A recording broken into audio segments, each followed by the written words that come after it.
Only the bravest ever flew this kind of plane.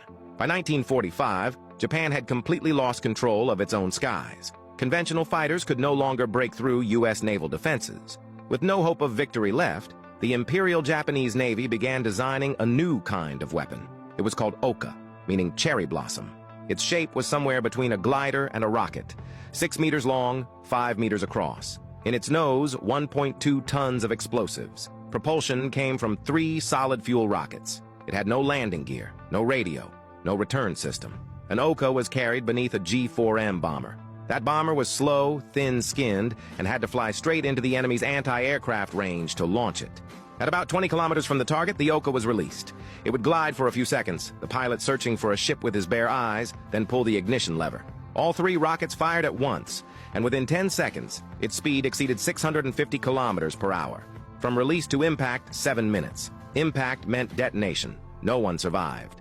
From an engineering standpoint, the Oka wasn't crude. It was aerodynamically stable, simple to control, and remarkably fuel efficient. In fact, it was a perfectly functional short-range missile, except that someone had to sit inside it. The problem was the launch. The mother plane was too slow and had to enter the kill zone to deploy it. Most G-4Ms were shot down before they could release their Okas. After the war, records showed over 100 Oka missions. Only 1 ship was sunk.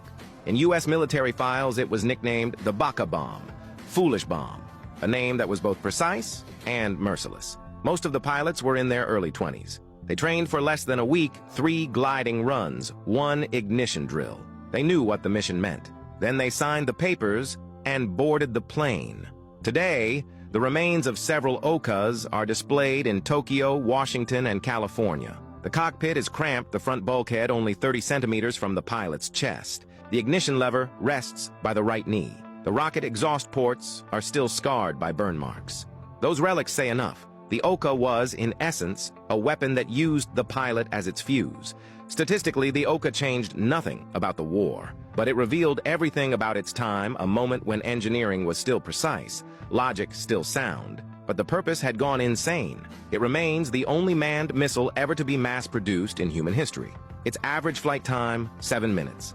7 minutes, enough to show the desperation of a nation. At its limits, technology does not yield reason.